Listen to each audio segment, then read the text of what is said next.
Bonjour à toutes et à tous, je suis Johan, je suis directeur pédagogique chez Skillsday. Je conçois et j'anime des parcours de formation autour du management, de la négociation et du développement personnel de façon large.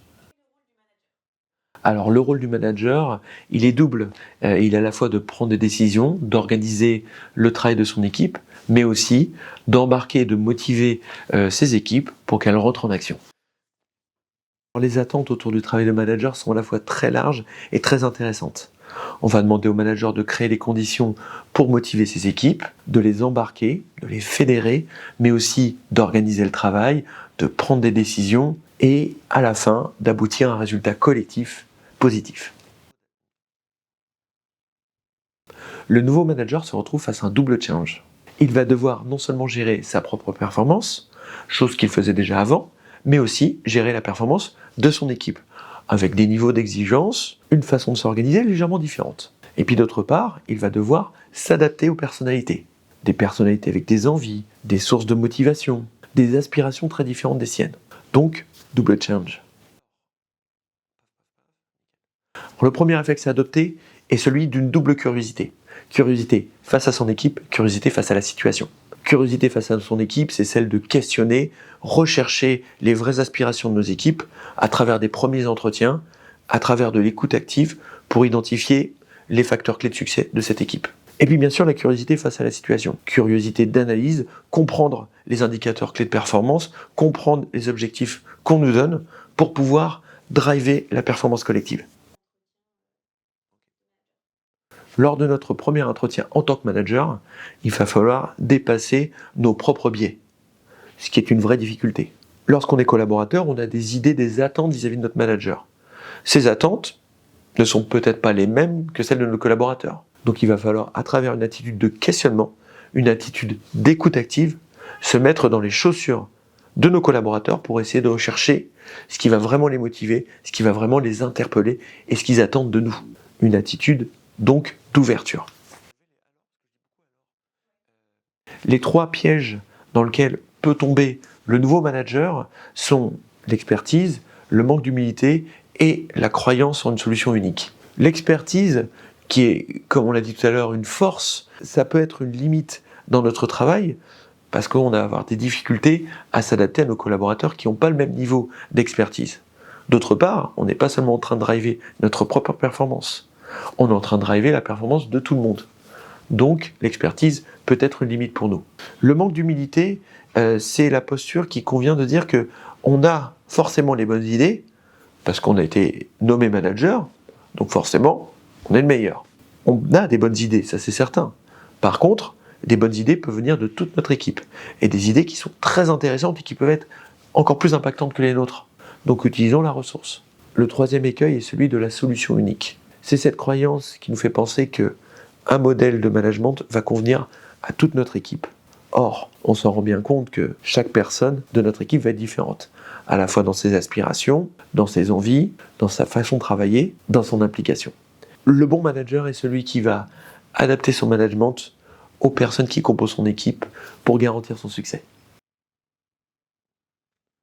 On va d'abord retenir ce que l'on a vu plus tôt, la notion d'écoute active, la notion de questionnement. Puis, on va tenter de formuler nos phrases de façon positive pour pousser les gens à l'action. Et en dernier lieu, on va se rendre compte que moins de mots vont donner plus d'impact. Parfois, en parlant beaucoup, on va tomber dans la justification. Donc, soyons brefs, soyons concis et laissons parler l'autre. Le premier outil, c'est bien sûr l'écoute et le vrai intérêt qu'on va porter à l'autre. Mais il y a aussi d'autres éléments, comme par exemple la fixation d'objectifs pour notre équipe. Fixation d'objectifs pour l'ensemble des gens à travers la technique du OKR, mais aussi technique de fixation des objectifs par individu à travers des objectifs SMART. En dernier lieu, il faudra bien sûr être juste dans le traitement qu'on va donner à toute notre équipe pour que tout le monde fasse corps, tout le monde soit soudé autour d'une direction commune. Les trois outils dont devrait disposer un manager dans sa boîte à outils pour réussir pleinement sa mission sont le feedback, les entretiens participatifs et directifs et la mission d'équipe. Le feedback va aider son équipe à définir ses points d'amélioration, mais aussi ses points de succès pour pouvoir ancrer durablement la performance. Pour réussir le feedback, la clé, c'est bien sûr d'être factuel et d'avoir à cœur la progression de son équipe.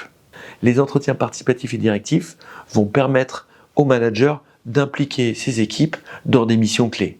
La clé de réussite ici va être l'adaptation du bon entretien à la bonne situation et bien sûr l'équilibre entre le courage et l'empathie.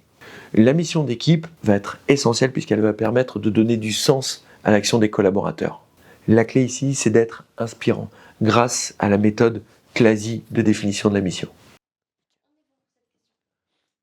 Le courage, l'empathie et l'équité. Le courage pour le manager lui permettra de prendre des décisions, d'assumer celles-ci et surtout de pousser à l'action toute son équipe. L'empathie lui permettra d'écouter son collaborateur, de le prendre en considération et donc de prendre des meilleures décisions pour toute son équipe. Et en dernier lieu, l'équité qui sera essentielle pour générer de la confiance. À travers un traitement équitable de son équipe, le manager pourra véritablement fédérer son équipe autour d'un objectif commun. Pour développer son courage, le plus évident est d'être sûr de son objectif. Dès l'instant où on sera sûr de nous, de ce qu'on veut obtenir, on pourra le communiquer de façon courageuse. Pour développer notre empathie, évidemment, il faudra développer l'art du questionnement et l'art de la question ouverte. Pour développer un traitement équitable, il faudra s'auto-analyser et bien sûr dépasser nos propres biais et nos propres croyances. Qu'ils ne sont rien sans leur équipe. Grâce aux formations Skills Day, on va mélanger de la théorie et de la pratique pour ancrer durablement les bons réflexes. On zappe, il va falloir s'adapter à notre collaborateur pour lui fournir le bon niveau d'accompagnement. On garde, c'est un moment clé de la relation managériale. On zappe, on va écouter notre équipe pour pouvoir faire émerger des belles idées.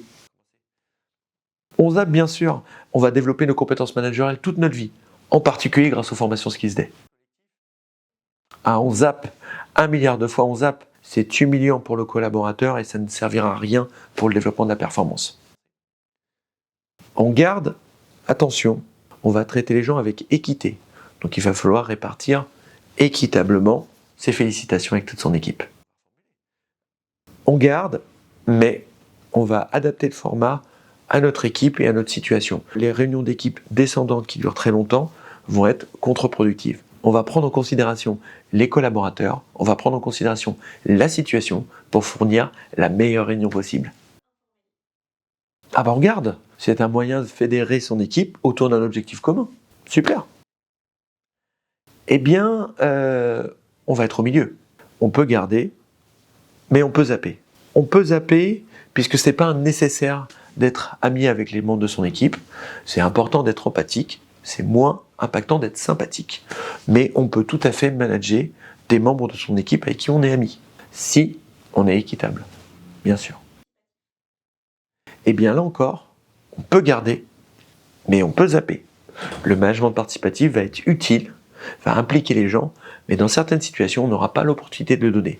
Ça va être en particulier en fonction de notre collaborateur et en fonction de la situation. L'adaptation. Pour en savoir plus sur le management, retrouvez-moi sur les réseaux sociaux, en live avec les shots et la Skills Week, et bien sûr, en formation.